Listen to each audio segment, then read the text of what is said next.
Assalamualaikum warahmatullahi wabarakatuh. Innal hamdalillah nahmaduhu wa nasta'inuhu wa nastaghfiruh wa na'udzu billahi min shururi anfusina wa min sayyiati a'malina may yahdihillahu wa may yudlil fala hadiyalah. Pertama-tama marilah kita panjatkan puji dan syukur kita kehadirat Allah Subhanahu wa taala yang mana dengan rahmatnya, dengan maghfirahnya kita masih diberikan kesehatan olehnya. Tak terlupa juga sholawat berserta salam kepada junjungan kita Propol Islam sedunia, yakni Habibana wa Nabiyana Muhammad Sallallahu Alaihi Wasallam. Tak terlupakan kepada para keluarganya, kepada sahabatnya, kepada tabiin, tabiatnya, sampai ke kita semua salaku umatnya kanjeng Nabi Muhammad Sallallahu Alaihi Wasallam. Pada kesempatan hari ini saya akan menjelaskan sedikit tentang nuzulul Quran dan Lailatul Qadar, atau yang sering disebut khairun min alfis sahrin, lebih baik dari 1000 bulan, yang mana malam ini lebih baik daripada 1000 bulan. Yang kita ketahui nuzul Quran itu adalah peringatan di mana turunnya Al-Quran yang disampaikan atau yang diberikan oleh Allah Subhanahu wa taala kepada Nabi Muhammad Sallallahu Alaihi Wasallam. Dan Lailatul Qadar itu adalah malam yang mulia, yang mana kemuliaan ini itu dirahasiakan oleh Allah Subhanahu wa taala. Malam Lailatul Qadar ini dan nuzul Quran ini seringkali kita peringati di tanggal 17 bulan suci Ramadan. Dan Lailatul Qadar ini sering kita cari di asrul awakhir minar Ramadan. Jadi di 10 akhir bulan, di 10 terakhir bulan suci Ramadan. Dan Allah Subhanahu wa taala berfirman dalam surat Al-Qadar ayat 1-3. A'udzubillahi minasyaitonirrajim. Bismillahirrahmanirrahim. Inna anzalnahu fi lailatul qadr wa ma adraka ma lailatul qadr. Lailatul qadri khairum min alfi syahr.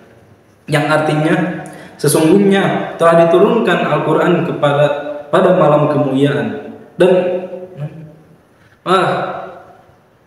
apakah kamu tahu apa itu malam kemuliaan? Malam di mana lebih baik dari 1000 bulan. Malam kemuliaan itu lebih baik dari 1000 bulan.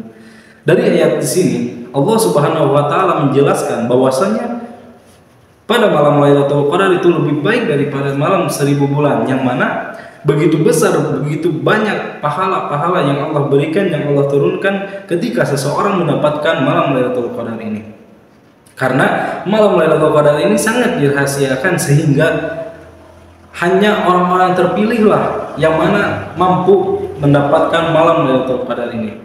Orang-orang yang dipilih dan terpilihlah mereka yang akan mendapatkan malam Lailatul Qadar ini, yang mana sama halnya dengan beribadah 1000 bulan pada malam Lailatul Qadar ini.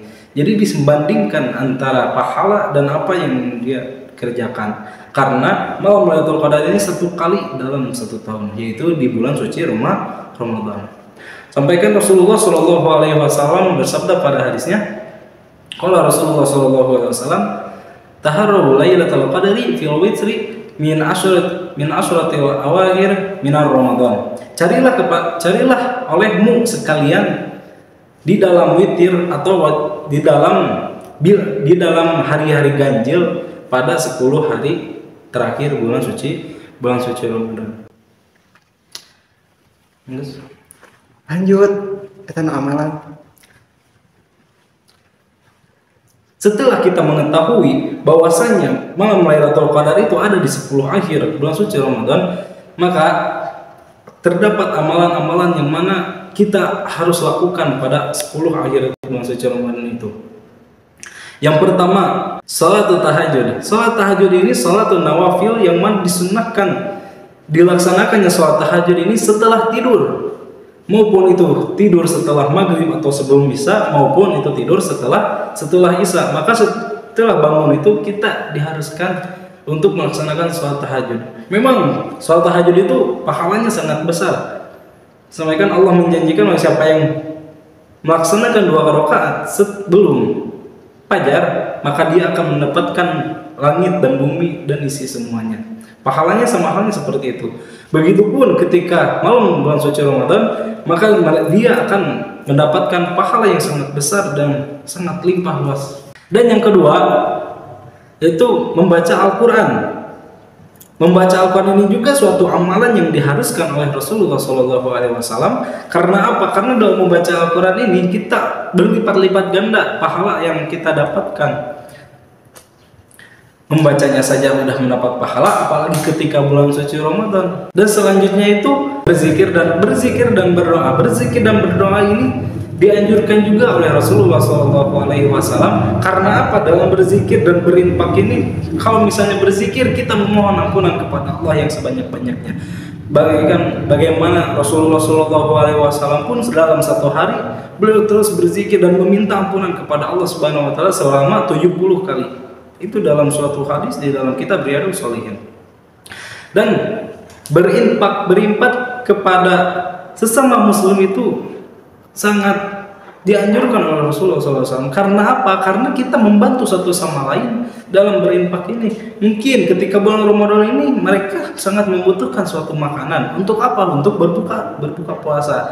Mungkin kita melihat ke tetangga kita, mereka pada makan bersama keluarganya. Kita juga makan bersama keluarganya. Tapi kita lihat di luar sana, di pinggir jalan, anak-anak kecil mereka kelaparan, sampaikan harus mencari uang di pinggiran jalan dengan cara mengamen ataupun apa-apa. Maka kita seharusnya berimpak sedikit makanan kepada mereka untuk mengasihkannya. Dan yang selanjutnya yaitu amalan selanjutnya, yakni mengikuti kegiatan keagamaan. Yang mana mengikuti keagamaan ini, kegiatan keagamaan ini yang paling banyak dan atau mayoritas itu melaksanakannya di masjid dengan adanya pengajian, dengan ajarnya ayat suci Al-Quran dengan bersama-sama dan lain sebagainya. Kegiatan-kegiatan apapun itu yang melingkupi agama. Apalagi di Ashratul Awakhir, di 10 hari terakhir ini ada dengan istilah i'tikaf. Itu juga salah satu kegiatan yang mana dianjurkan oleh Rasulullah SAW untuk berdiam diri di masjid. Karena apa? Karena ketika kita berdiam diri di masjid itu sudah menjadi suatu pahala. Karena sangat dianjurkannya untuk berdiam diri di masjid ketika 10 terakhir bulan suci Ramadan ini. Itulah mungkin yang dapat saya sampaikan. Mohon maaf apabila ada kesalahan. Ambillah yang baiknya, hindari yang buruknya. Mungkin saya kurang sempurna, kesempurnaan hanya datang dari Allah Subhanahu wa taala. Undur maqala wa la tangdur man qala. Wassalamualaikum warahmatullahi wabarakatuh.